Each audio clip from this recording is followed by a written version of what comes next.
Welcome friends, स्वागत है आपका class 10 subject SST. Today we shall discuss about democracy. First of all we shall talk about democracy meaning and various forms.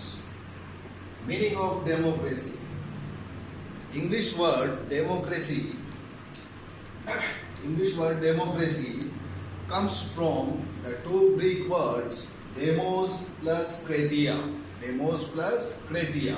So demos means is crowd in past tense, and modern time it means public.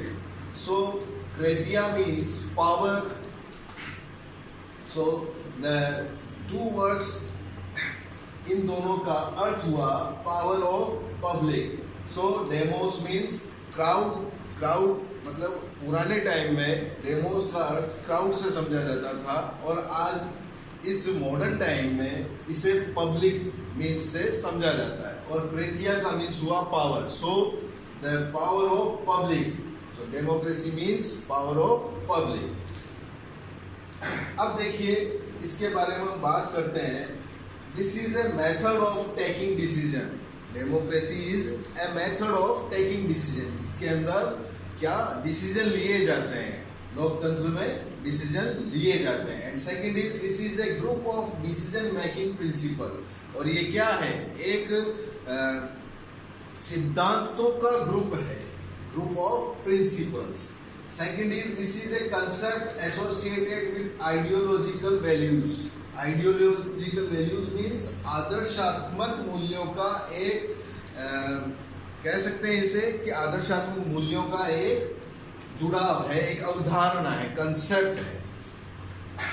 इसी base पर एक scholar हुए हैं Burns कहते हैं democracy is a word which has many meanings. कि democracy एक ऐसा शब्द है, डेमोक्रेसी एक ऐसा शब्द है जिसके कई अर्थ हो सकते हैं, which have many meanings.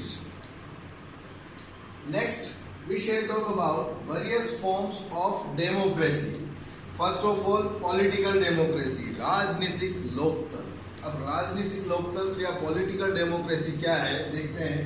In past individualist democracy, modern time liberalist democracy. Past के अंदर इसे इंडिविजुअलिस्ट डेमोक्रेसी कहा जाता था, जिसे हिंदी में व्यक्तिवादी लोकतंत्र कह सकते हैं, और मॉडर्न टाइम में इसे लिबरलिस्ट या उदारवादी लोकतंत्र कहा जाता है. It emerge from western countries. अब ये देखिए वेस्टर्न कंट्रीज के अंदर इसका इस वर्ड का या इसका मतलब ये वेस्टर्न कंट्रीज से आया. इस वजह से इसे हम वेस्टर्न डेमोक्रेसी भी कह सकते हैं.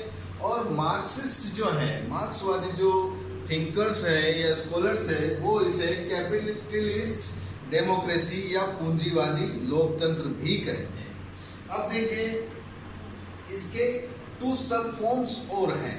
फर्स्ट है डायरेक्ट और प्योर डेमोक्रेसी. डायरेक्ट मीन्स प्रत्यक्ष, जिसके अंदर पब्लिक खुद सरकार का निर्माण करती है, जनमत का निर्माण करती है, खुद सरकार के अधिकारियों का चुनाव करती है और उन्हें सरकार के अंदर बैठाती है.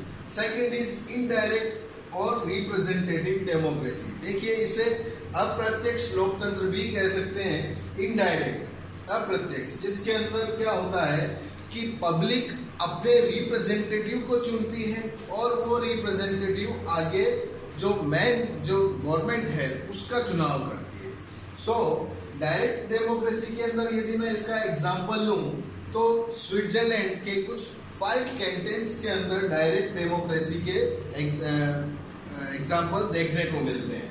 और इनडायरेक्ट डेमोक्रेसी ये अप्रत्यक्ष लोकतंत्र बड़ी कंट्रीज के अंदर देखने को मिलता है.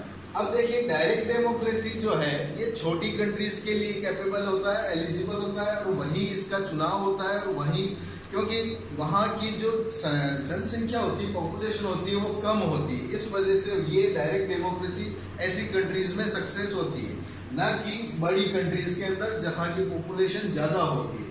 तो इनडायरेक्ट डेमोक्रेसी के अंदर क्या होता है, ये इनडायरेक्ट डेमोक्रेसी ऐसी कंट्रीज के अंदर जहां पॉपुलेशन ज़्यादा होती है, जहां का एरिया वाइड होता है, ज़्यादा होता है, ऐसी कंट्रीज के अंदर इनडायरेक्ट डेमोक्रेसी सक्सेस होती है। Now we shall talk about social democracy. अब देखिए, इनडायरेक्ट डेमोक्रेसी को फिर 2 फॉर्म्स में और डिवाइड किया गया है, जैसे parliamentary democracy and presidential democracy. Parliamentary democracy means संसदात्मक लोकतंत्र और प्रेसिडेंशियल डेमोक्रेसी मीन्स अध्यक्षात्मक। देखिए, पार्लियामेंट्री डेमोक्रेसी इसका अच्छा उदाहरण या उसका good example is India, and second presidential democracy it's good example of America, USA.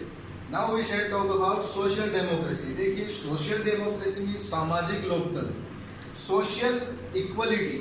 ये समाज में सोशल इक्वलिटी की बात करता है, एवरी पर्सन इज इक्वल, समाज के अंदर सारे व्यक्ति समान हैं, ठीक है। अब देखिए, नो डिस्क्रिमिनेशन बिटवीन पीपल, लोगों के मध्य कोई भेदभाव नहीं है।